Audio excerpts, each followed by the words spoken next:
Welcome back to Farm and Hammer, everyone. As you can tell, we got some snow on the ground, as I'm sure most of you do as well. We haven't had a snow like this in years. Oh, okay. Already off to a good start. Need four-wheel drive and traction control off. But I'm not used to all this snow.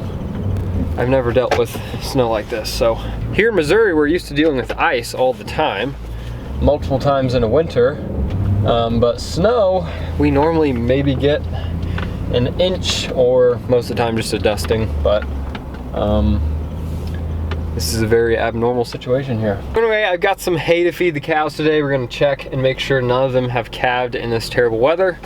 And then we're gonna talk about why we don't give our cows shelter, especially when we have temperatures below zero and all this kind of stuff. Kind of explain that because I know a lot of people are concerned whenever I say, nope, we don't give our cows a barn, we don't give them a shelter, they fend for themselves. So I will explain all of that here later in the video. Here they are. As you can see, they got snow and ice on their backs. They're holding up just fine. They were all laying there on some hay I gave them yesterday. So this group we would normally give a half a bale to, but since it's so cold, we're gonna give them a full one, just to give them some extra bedding. And in case one decides to calve later today or tonight, they'll have a dry, warm place to have a calf. So, and they're all here, so none of them have calved yet, which is a good sign. I've been seeing a lot of farmers on Instagram or YouTube, whatever, having to take calves in, keep them warm in the truck, or take them inside and warm them up. I'm glad we haven't started calving yet. We're hoping our first calves will come end of February, 1st of March. I know our heifers won't start calving till 1st of March, so. I'm hoping we avoid this nasty weather because hauling calves in every day and keeping them warm is not fun. So their feed is unrolled. I have the half a bale left on the truck. It'll focus here. I've got a half a bale left. I'm just gonna dump that over here in a little ditch and right here at the base of the pond bank, and it'll give them something to eat on throughout the day once they finish all that, and it'll also give them somewhere to bed down. So throw that bale right there. And second group today, we're looking at the heifers, who are hopefully now bred heifers. They're holding up well. The one that was bred early, she hasn't calved yet. She's the one in the very back there.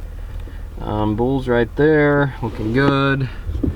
These heifers, like the rest of them, they got some snow and ice on them, but they're holding up fine, so.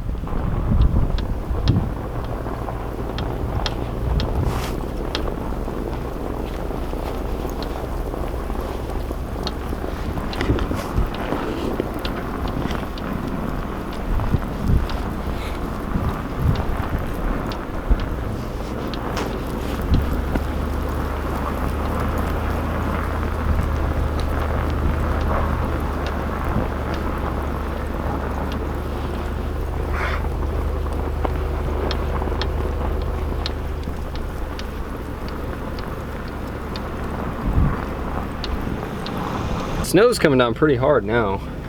I don't know, we may get another 2 inches, but doesn't show any sign of slowing down. So if we have heifers that are trying to get bred, we will feed a tiny bit of grain every day until we take the bull out.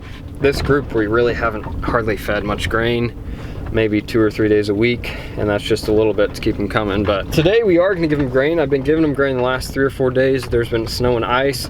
Grain also is one way to warm up your cows. Not that I suggest feeding grain to cows, but for my young bottle calves and heifers, I do feed some grain. So my dad's beef heifers here, they will get a little bit of grain, and that'll warm them up from the inside out. And then we'll also give them some hay somewhere next to this timber, if I can find somewhere that gets them out of the wind.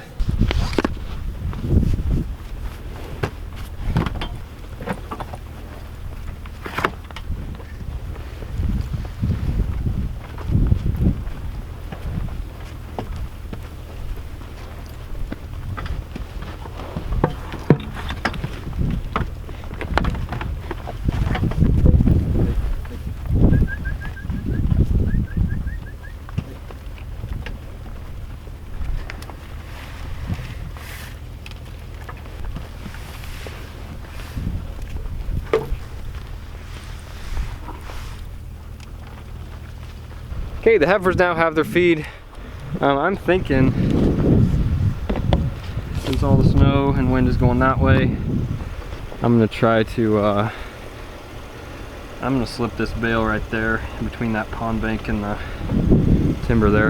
And my little bottle calves here, shouldn't say little anymore, but I cut the ice so they can get some water. So they haven't had water for probably 8 hours because it froze last night, but I do cut ice. I do cut their ice at least twice a day, morning and evening. And I feed them hay, cut their ice in the mornings, and then I'll come back this evening, cut more watering holes for them, and give them some grain. But if you guys saw my last video, I mentioned that I like to cut big squares out, and I have cut 3 or 4 big rectangles somewhere along the edge of this pond here, and I could not find them yesterday either. After it snows 4 or 5 inches, you're just walking around like this trying to find a chunk of ice. And so these are a lot smaller than I'd like, but they can drink out of them and they're not getting pushed way out there in the pond. So the ice is probably 5 or 6 inches right now, 5 or 6 inches thick. And these little 400 and 500 pound calves, they could walk clear across this pond no problem, but I'd rather not get them into that habit, because as soon as this starts melting, I don't want one trying it and breaking through in the middle. So they're all crowding this because, like I said, they haven't had water since last night, but they'll be fine. They'll all get their drinks, and I'm gonna drop this bale off and they'll be happy for the morning. And last but not least, we're coming to feed our main group of cows, the biggest group we've got. Not gonna lie, I'm a little worried. I picked up the bales, came over here to feed them, and I didn't have to get out and open the gate. That means I left the gate open all day yesterday and all night. So I don't see cows yet. I don't think they actually left, but that does worry me, because they do have access to the road. They have access to a lot of things. So I didn't see any hoof traffic, so there they are, thank goodness. Okay, had me worried for a second. So whenever we're feeding cows, you can see them all coming towards me now. As you can see, the wind is blowing this way and it's blowing all the snow. So what we're gonna do, we have this strip of timber here. I'm gonna feed all along this edge just so they have a little bit of a windbreak while they're eating. So what we're gonna do is we're gonna feed them, we're gonna feed all 5 bales right here. We'll see how they're holding up. A little ice on them. There's a calf. She's holding up just fine.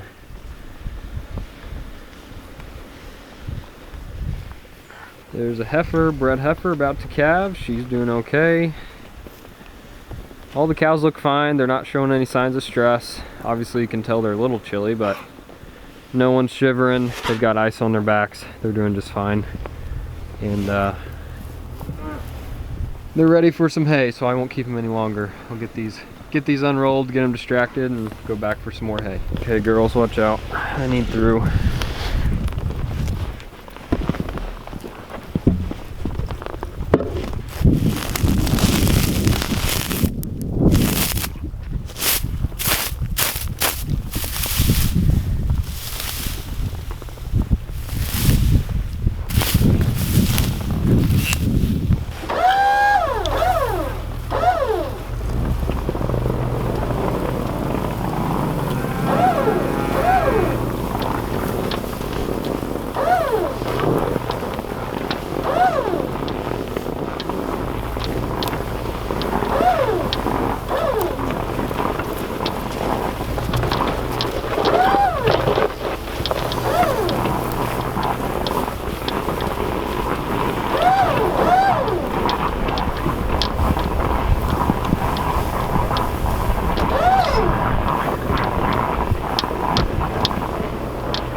So a lot of people may think it is animal abuse to leave cows outside year-round, especially when we have, you know, like right now, we have a single-digit high and, you know, it's below zero all night. So, but in reality, these cows can withstand a whole lot more than this.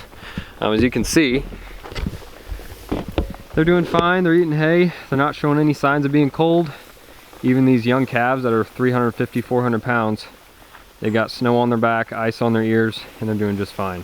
And the main reason these cows are doing okay is because since we leave our cows outside year-round, in the fall and beginning of winter, these cows are going to be putting on their winter coat, and they're going to be putting on a whole lot more fat as well. And they do that just to prepare for cold temperatures like this. And so if you're putting cows in the barn, especially in the late fall, early winter, their winter coats aren't going to be nearly as developed, and then you wouldn't be able to leave them outside. You'd have to put them in a barn. But since these cows have been outside year-round, when it starts getting cold, their body knows they better start putting on some more hair and putting on some more fat. So these cows, first of all, are ready for that. The other reason we can leave cows outside, if we just had, you know, super flat land with no trees or anything, these cows would have it rough. They would survive, but it'd be a rough winter. But we have little trees and things like this, little pieces of timber that we can put them next to. It gives them a little bit of a windbreak,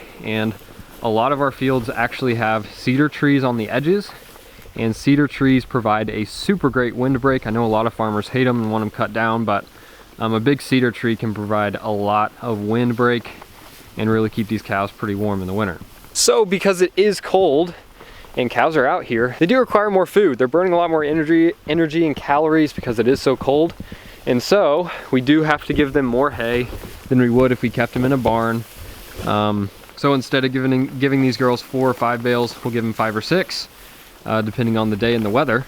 And since we unroll all of our hay, all the additional hay that we give them for being cold, they'll use that as bedding at night. And so we don't unroll any straw or anything, but all of the hay that they don't eat, they'll lay on it all night. The calves will stay plenty warm. They'll snuggle up next to their mothers, and they'll keep plenty warm there. So yeah, those are all the things we do to keep our cows outside year-round. And a lot of people are saying, hey, just throw them in a barn, especially during these cold temperatures. And that is actually worse for your animals if they're acclimated to being outdoors and you throw them in a barn with temperatures like this. So if we put all these cows in our really big hay barn, which they could all fit easily, we'd probably fit double the cows in there, but if we throw all these cows in the hay barn, all of a sudden, and they were used to being outside all fall and winter, all that moisture and heat that they trap in that barn would start causing a lot of respiratory issues. So a lot of these calves would end up with some kind of respiratory disease, pneumonia, things like that, just because you're adding a bunch of heat and you're adding a bunch of moisture and you're crowding a bunch of animals into a little space. Throwing them in a barn if they're used to being outdoors is not a good idea. And we can keep them perfectly healthy. We haven't had any respiratory disease or any respiratory issues at all this year so far, which is great, even with the weird temperature fluctuations. You can see this young heifer calf right here doing perfectly fine in the snow. And yesterday, actually, these cows had no ice or snow on their back.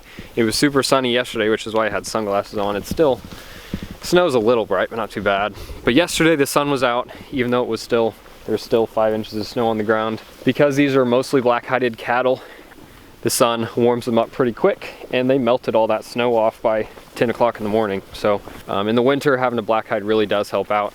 They can absorb some of that sun, keeps them warm during the day. So guys, here we got one of my bottle calves. You can see actually some of this ice is melting off.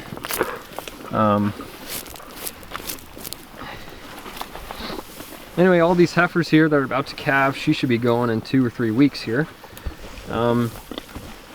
See, even these half dairy cows are holding up well this weather.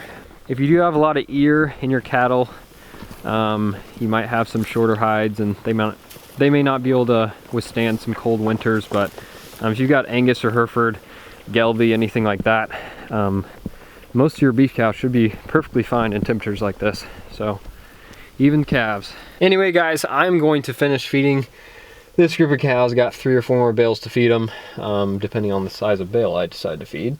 Yeah, cut their ice and call it a day. So anyway, guys, I hope that explained why we don't give our cows shelter during the winter, or summer for that matter, why we keep cows outside year round. Like I said, if you have the right breed of cattle and your cattle are acclimated to it, you should have no problem. So anyway, with that being said, I appreciate you guys watching. If you enjoyed this one, please hit the thumbs up button. And if you are not already subscribed, I would encourage you to do so if you enjoy this kind of content, of course. With that being said, thanks for watching, and I'll see you guys next time.